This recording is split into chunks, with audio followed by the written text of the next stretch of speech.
Hey everyone, Kyle once again, and welcome back to another review of the Nightmare on Elm Street franchise. And now moving on to the next one, which this one gets a lot of hate.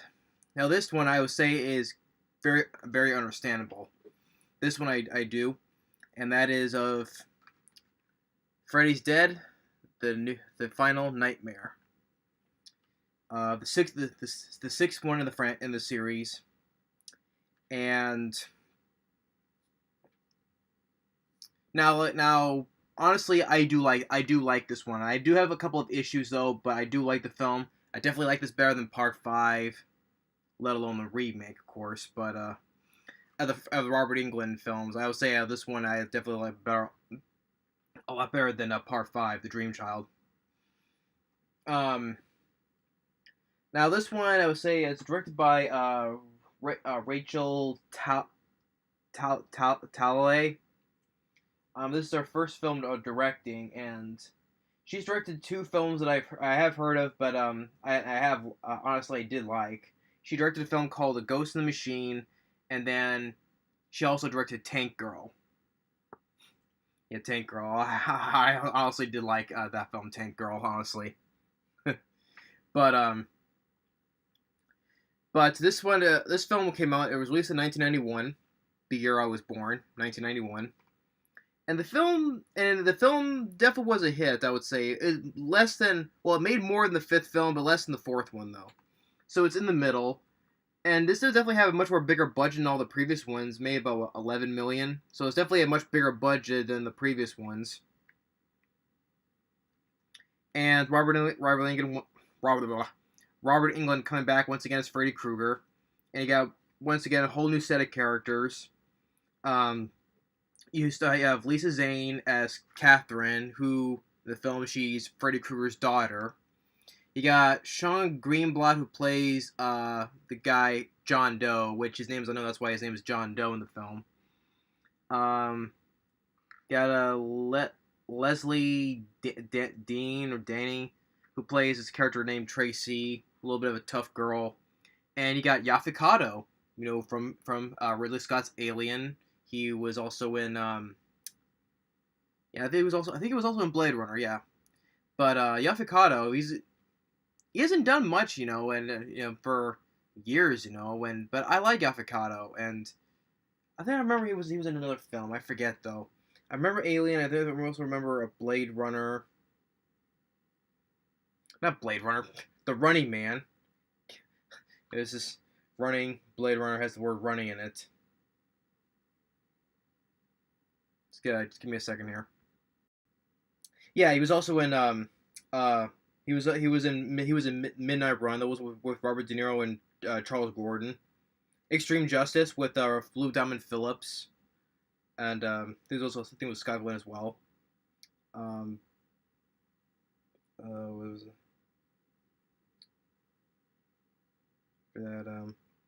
But there was also another film that escapes me.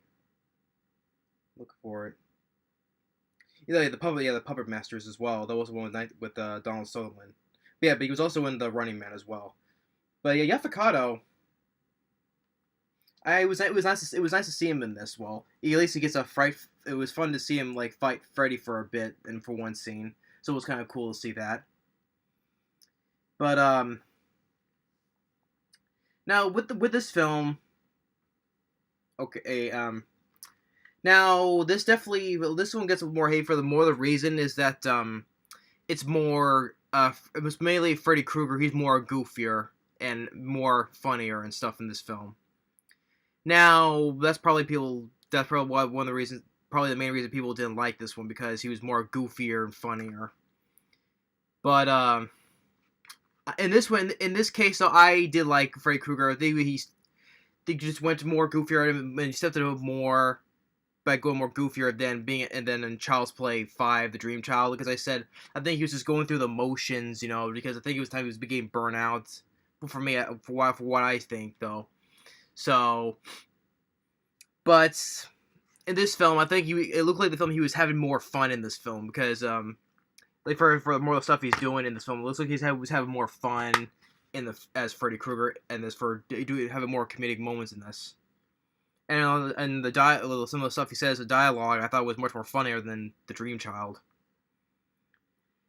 And probably another problem is because all of a sudden they just put in Freddy Krueger's daughter, because like there was no mention in the previous films that he had a daughter, he had a kid anyway, which understandable as well. But hey, if you look at like another like on other horror film franchise, like for particularly the Friday 13th films, if you go to Jason's Go to Hell the Final Friday, they also just threw in that Jason also had a sister and like that, also, which is never mentioned in the other films. Like he had a sister. So you can throw in that because you could probably mention that they pull that out of nowhere. So more the same with this though.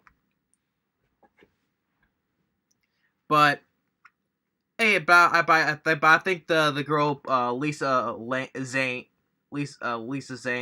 I thought she did fine as playing Freddy Krueger's daughter. I thought she did fine. Not as like more strong like Heather Langenkamp as Nancy or Lisa Wilcox as Alice, but I thought she still did fine on her own as well. But I think she didn't do that too bad of a job. And with the characters, you got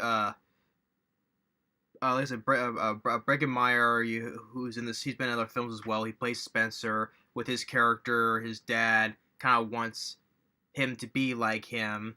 Then you have this character Carlos, who is deaf, who has a hearing aid, and then the other girl, more the tough girl, Tracy. Her story is like she was like sexually abused by her father, and the John Doe, like, hey, you don't know anything about though. But how it opens up with him, he's on this plane, and then he flies out, and he's in this room in this house, and when he looks out the window, his house is flying up. He's like, oh shit. And I will get to what like Freddy Krueger, he does a lot of funny stuff in this film, but the one thing you see him when he's flying on a broom, he's like the Wicked Witch of the West. He's like, I'll get you, my pretty, and your soul. That's one of the things that it's like Freddy Krueger is being a comic book villain, like Super Freddy and the Dream Child, just didn't care for. Like here is him doing a impersonation of the Wicked Witch of the West, didn't care for. But he does more funnier stuff later on in the film, more better lines of dialogue too. But the guy, he wakes up, he's outside of, he rolls down the hill, and well, first of all, he's on the bus, he gets slammed to a bus first before buying a ticket. We get this ticket guy played by producer Bob Shea.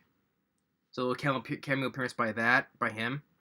And then he gets hit by the bus by Freddy Krueger's driving, and he's like, no screaming while the bus is in motion.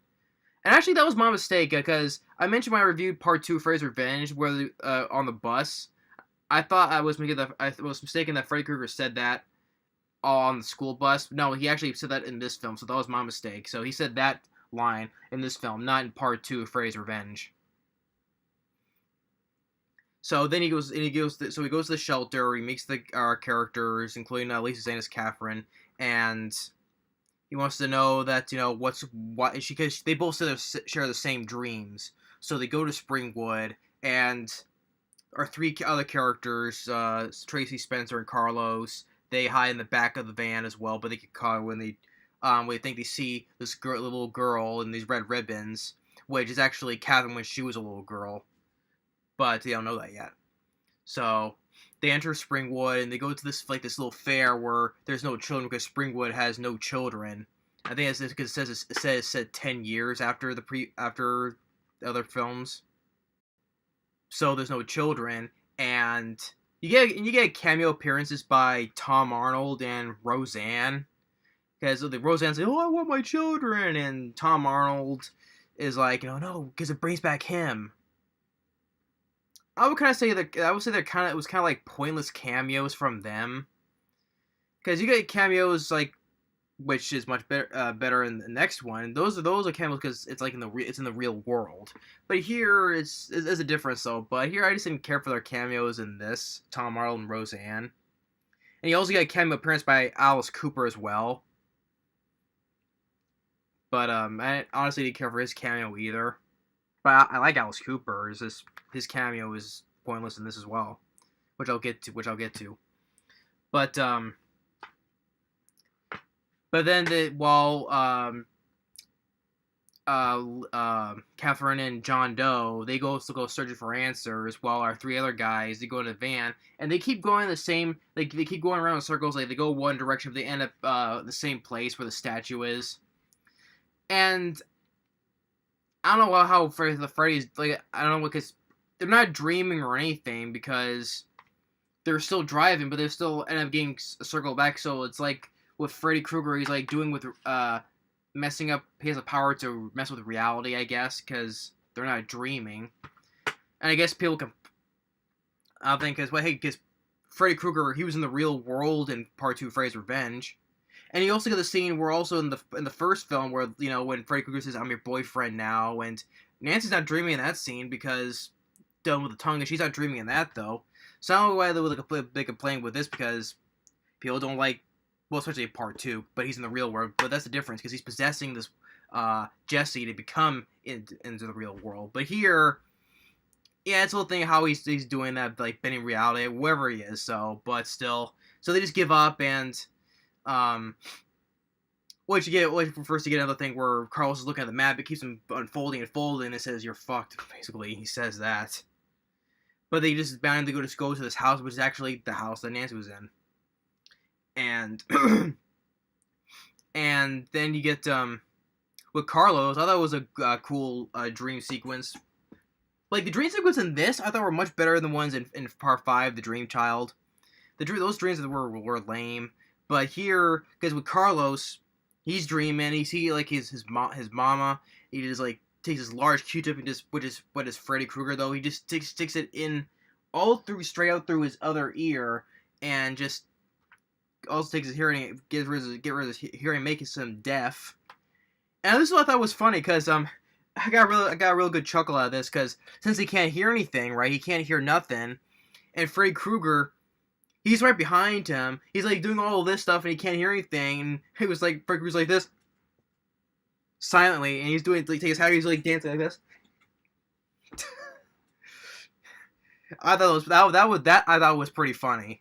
Because this thing is, like I said, he's doing more goofier and being more funnier. I did like that. That got me a chuckle out of that, where he's just doing all this right behind Carlos's back, and because he can't hear anything. that I got a good chuckle out of. But then but he gives him a new hearing aid, but it kind of like attaches to his ear, like a mutant one, and then each loud noise is hurting him. It's pressing against him harder, like a little drip of water from a faucet. And then when Freddy Krueger's up top, he drops a little pin, but he catches it. But then Freddy Krueger has more, and he just drops a whole bunch on the floor, and you're like, and then he gets the chalkboard, you know, the nails on the chalkboard. He's like stretching, he's like this, like that, and he's like, no, please, and he's just scratching until his head blows up. That was a cool death. His head blows up, and it's like, oh. And he's like, "Nice hearing from you, Carlos." And then next is Breckin Myers, which he falls asleep and the TV comes on, and you have Johnny Depp on there on the TV, which does like interpretation like, this egg, this is your brain, and this is your brain on drugs. Any questions? And then Freddy Krueger just goes and takes the frying pan and hits him in the face with it. He's like, "Yeah, what is it? It looks more like a frying pan eggs to me." So that's another fun. You get that cameo appearance with Johnny Depp, I thought was better than what Tarmal and Roseanne Barr. But yeah, that's like kind of Johnny Depp, because, you know, from the first film. But that was a little scene where he just hits him with a frying pan. He's like, "Yeah." So he pulls him in, and then he basically makes him into a puppet in a video game. And Freddy Krueger, this is a little more, it looks like more like Freddy Krueger's Robert Englund is having fun with this. He's just playing it, and he's like, "Great graphics." So this looks more like he's having fun in the role, you know, being more funny or goofier one than all the other ones. And Catherine, they get more information. They learn that Freddy had a kid, but not sure if it's a boy or a girl, which John Doe assumes that it's him. He's the child of Freddy, but he's not, though. So they get back to the place, and John Which the Spencer in the when he's dreaming though, but he's acting like a a character in a video game. He's just punching, he's doing all this stuff, and he's getting beaten, And Catherine's like, "This is crazy," and he gets lifted, and Freddy Mars gets lifted up, and John Doe's like, "Oh, how is that how is that rationally?" And then he's just getting just punching holes in the walls, getting tossed around, and John Doe and Tracy, they get into the dream. They kick the control out of Freddy's hands, but he has on his glove. He's like, "Hey, you forgot the power glove!" And then he's just up the stairs, then makes him fall down the stairs until the pit of death basically kills him. And he's like, "Oh, I just beat my high score." See, this is the jokes I thought was much funnier. Yeah, I would rather take this one, him being more toward funnier, goofier in this one than in Part 5. I keep on picking on Part 5 of the Dream Child, but that was just more disappointing. Here, I can let this, even though some of the issues I have, though, I can let this stuff go, because at least Freddy Krueger is having more fun in this one. And funnier, too. And so he dies, but the guy, John Doe, he's still dreaming, and as they get out of there, and he's back in that house again, and this time it's on fire, and he's like, "I hate this house." So he jumps out the window, and he's fallen. He has a parachute, and Freddy Krueger is cutting one strip, and he's like, "Oh, you think I'm your daddy? Wrong." He's like, "But you let me live. Only long enough for you to bring back my daughter." He's like, "Your daughter?" Yep.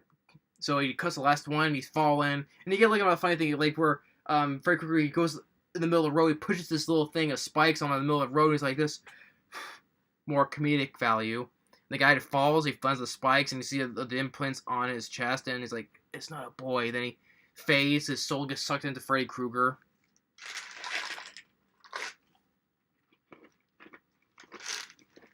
Peanuts. So then he goes into Catherine's mind as they drive out of Springwood.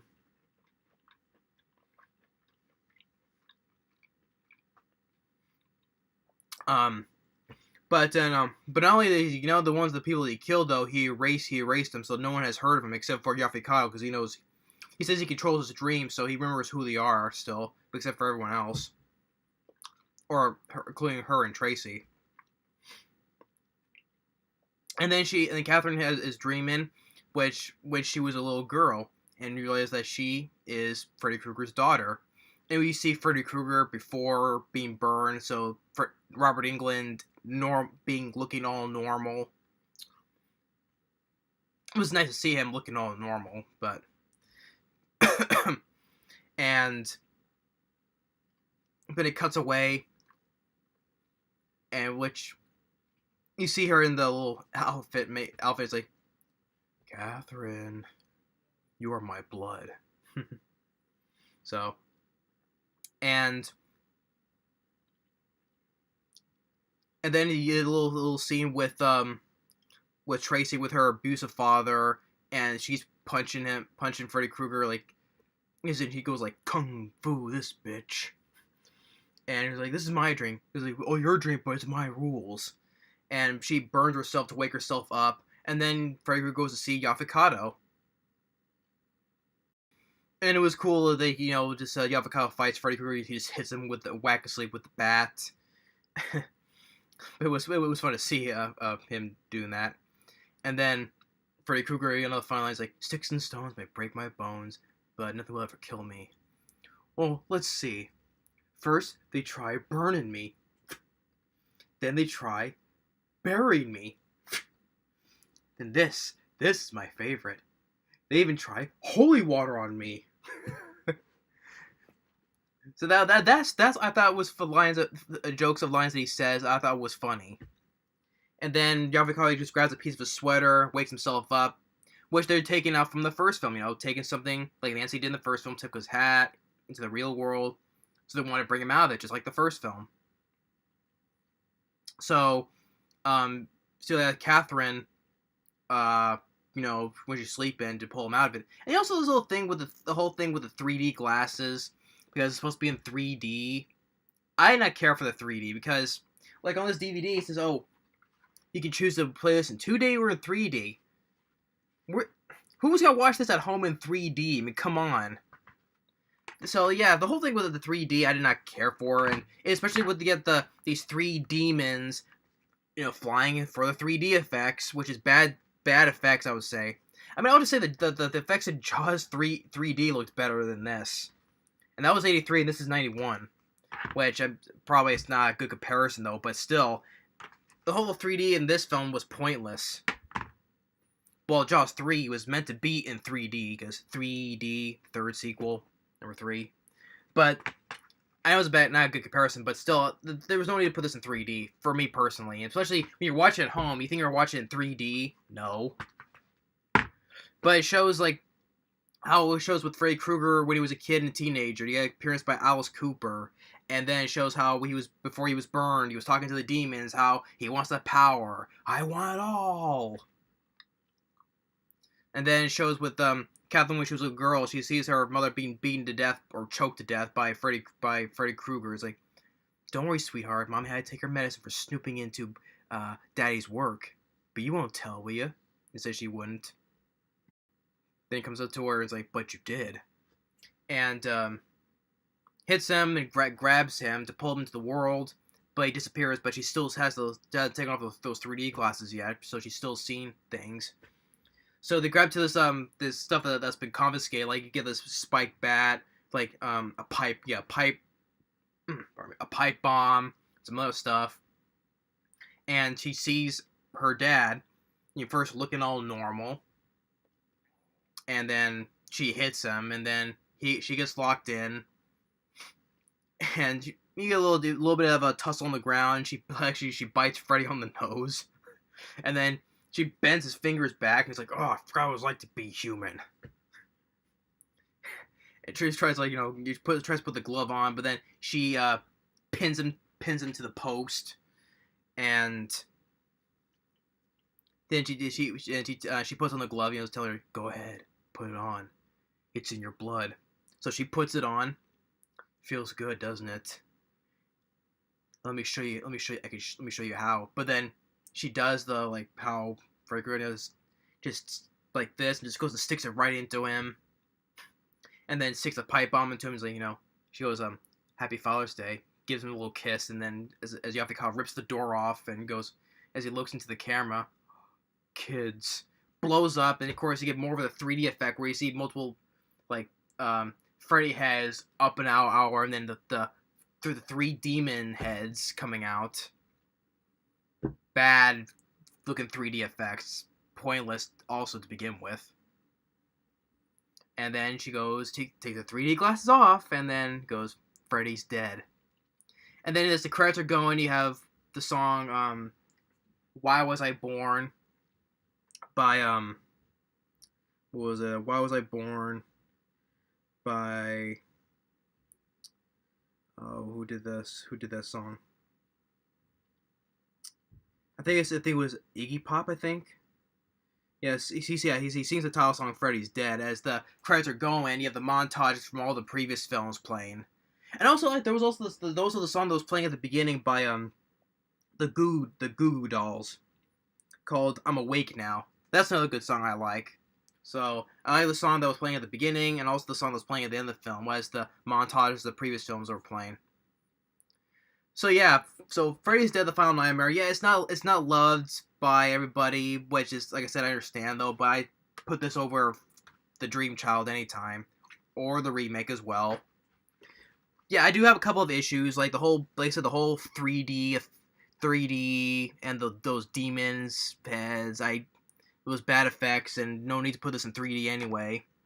The one nitpick at the beginning with him being the Wicked Witch, and the pointless cameos from Alice Cooper, Tom Arnold, and Roseanne.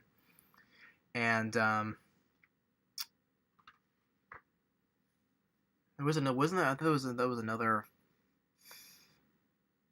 I forget if there was another nitpick. Well, I could deal with him doing messing with reality, was there keep on driving the same direction. That one I could tolerate because hey, there was other stuff he was messing with reality in the first 2 films, so I ain't complaining about that. So that I could tolerate, but the other nitpicks though, especially with the whole 3D. The 3D effect, the 3D for the final act was no needed. That was the big issue though. But I mean, Lisa Zane, I thought she did a good job as the playing Freddy Krueger's daughter. Shon Greenblatt, who plays John Doe, he was good as well. It was nice to see Yaphet in this. I thought he did a good job. Lezlie, who plays Tracy, I thought she was all right. I thought she was all right. I didn't hate her to say the least. So I thought she was all right. The other characters like Breckin, Meyer, and the other guy who played Carlos, I thought they were good as well. Likable characters more than the characters in Part 5. I don't know why I keep on nitpicking on it because Part 5 was disappointing sequel. Did not like that one. It was disappointing. Because like those characters in those films, besides at least the Wilcox, sucked. So, but other than that though, but it was nice to see the.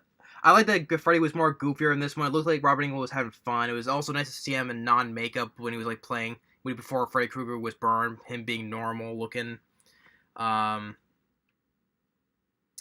like the jokes he says, like, when he was doing cutting his fingers, burning me or burying me in holy water. I like when he was doing that. And what was the other ones he says, like, oh, kung fu this bitch, or especially he was playing the video game, great graphics. Or when he waxed with Johnny Depp in the frying pan. And we definitely got the laugh when Carlos is deaf and he's behind him making noise but he can't hear him. He was like doing this, and that I thought was pretty funny. So, but yeah, I understand why people don't like it because it was more goofier and Freddy was more goofier and stuff like that. I do get that though, but I do like the film. So. But it has a 20% Rotten Tomatoes, it's a 4.9 IMDb, it's much lower than all the previous ones, so yeah, it was definitely not loved by everybody. But I do like the film, despite the flaws in this film. But, yeah, so, and then next comes with, what I would say is much better than this, though, but next up is, Wes Craven's New Nightmare. But I do like this one, though. Freddy's Dead, The Final Nightmare, which technically it's not, though. If you excluding the Wes Craven's I'll get to that though, but I'll get to a New Nightmare first before I'll get the reason though, but this one I do like. So thanks for watching and stay tuned for my review on Wes Craven's New Nightmare, and we'll see you soon. Later.